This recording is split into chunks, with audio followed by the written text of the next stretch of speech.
And welcome to my YouTube channel where we will be learning Unix command and shell scripting. So now till date we have seen 15 to 20 Unix commands and some 10 to 12 scripts. Yesterday in last session we have seen this script where we have utilized if else loop, ls command, grep, then this caret symbol. We were checking whether directories and files are available and we are looking only for files, so how to pick up the files and all files. Then find command, max step, we have utilized these three different options, then x argument, mv. So a lot of these commands we have utilized. So this is just one example that okay, at least you have learned the commands, you should have hands-on experience also. So for that purpose I have shown you one script. Now of course if I am showing you one script and I have used this option of all the files, so let's see one more script where we are going to speak only about specific files. So you will get an idea that okay, there are ways. It all depends on your requirement, it all depends on what kind of directory structure you are getting to do the needful, what kind of questions you are supposed to ask. So all those things we will clarify over here.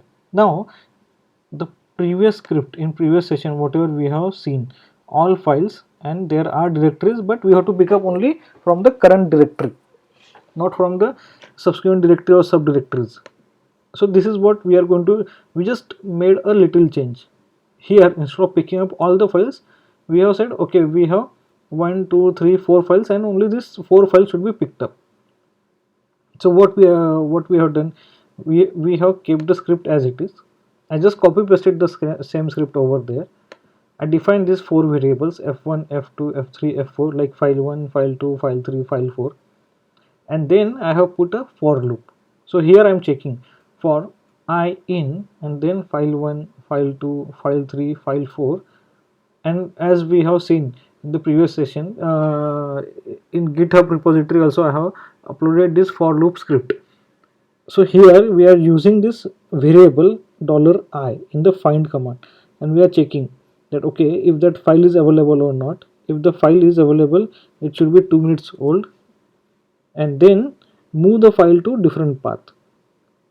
Now you may ask why you are doing all these things. So see, this different path could be a mounted shared drive, or this could be something where your application is generating file on this, and something else might be utilizing the file on this path. Of course, if application is generating file on one path, we are not supposed to transfer the file from the same path, otherwise partial file transfer may takes place. So for that purpose we are using all these options.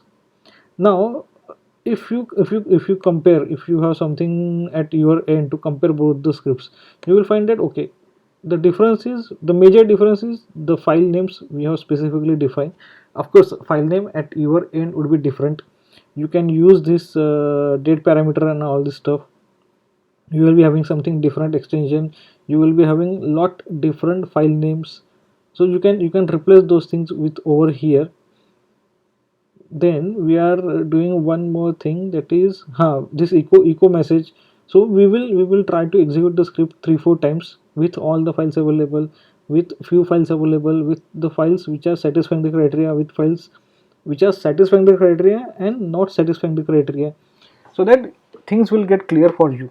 But all this, after understanding of all these commands, if you are not practicing and there's no hands-on experience with you, when all the scripts are readily available, you can modify the scripts. Of course, it is just, you just have to copy paste the script from the GitHub repository and use it at your end.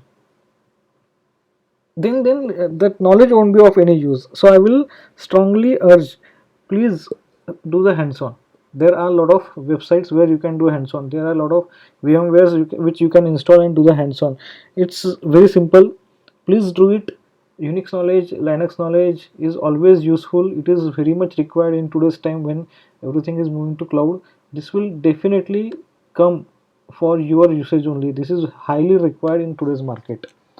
So let's see where we are. So we are on the script folder, fine. Then we will just cross verify what exactly on directory 1, is there anything else. Okay, there are some files but which are of no use for us, and some directories fine. Then we will see directory 2 and we will see what is there. So there are no files. Now let's see how this script execution behaves. So our script name is test for files. So I will just do like this way, test for files.sh.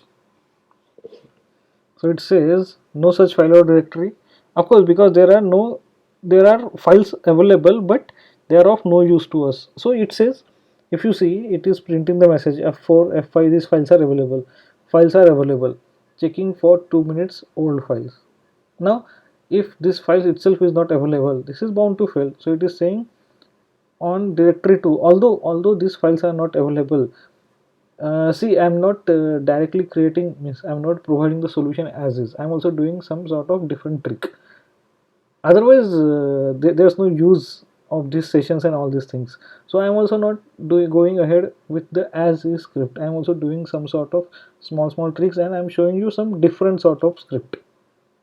Although my requirement is 1 2 3 4 exactly specific file, but what I'm checking whether any file is available or not, and then below here in the find command I'm checking exact specific file is available or not.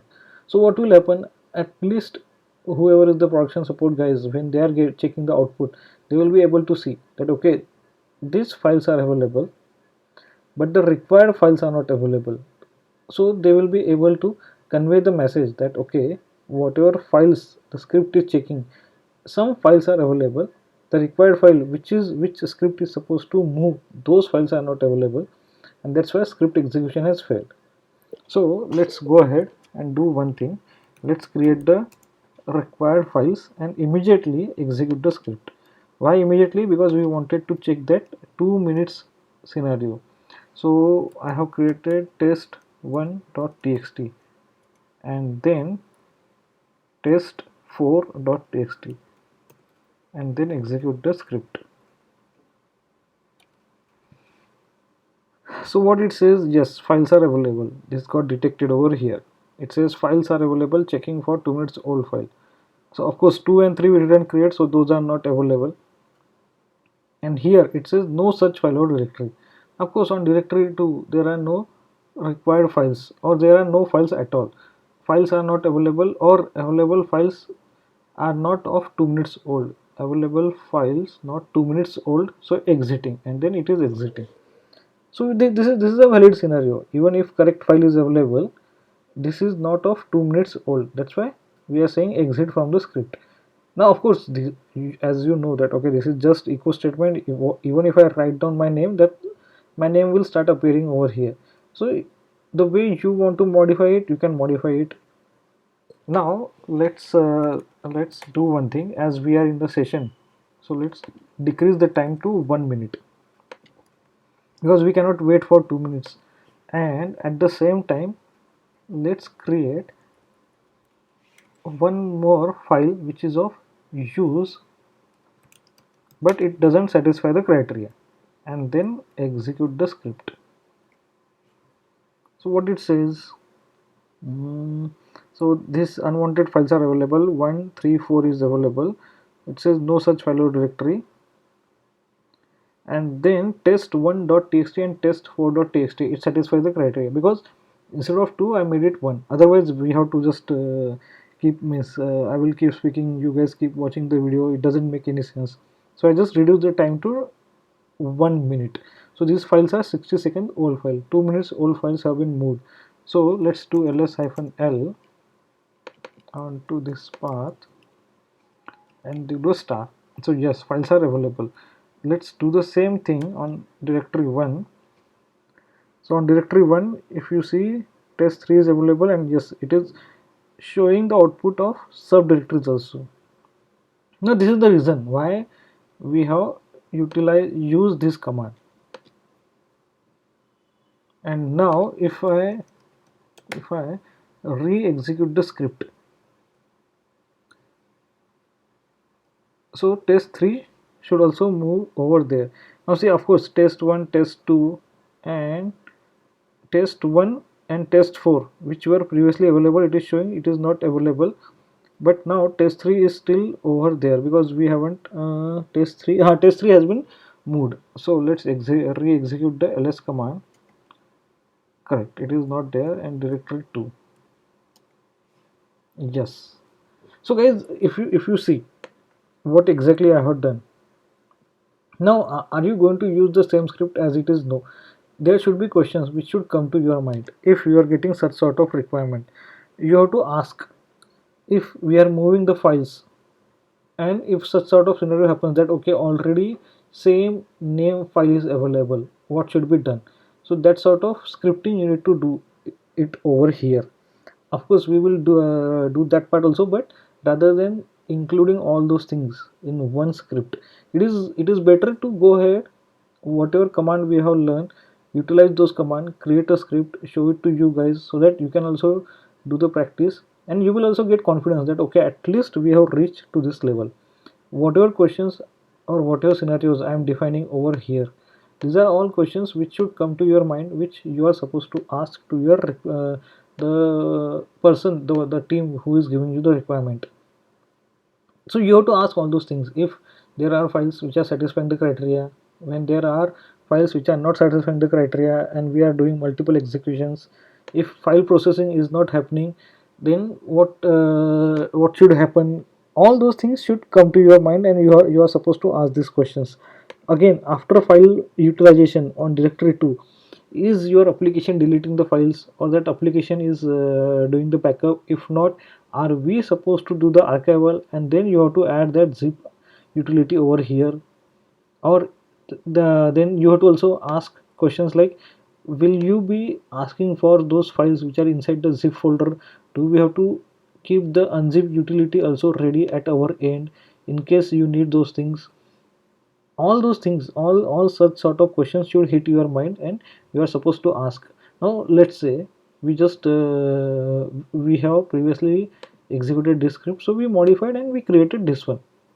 But what if already directory 2 is having same files, or on previous day or in previous execution application didn't create the delete the file? Then we are supposed to put a loop over here that okay, already files are available on directory 2, are we supposed to move the file from directory 1 or exit the script, and then email trigger should happen? So all these questions, these things will appear, will strike your mind when production issues will happen.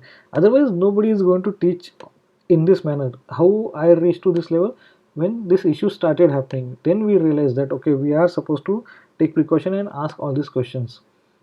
I hope this script means I am not explaining the script as it is, because this is very much similar to this one.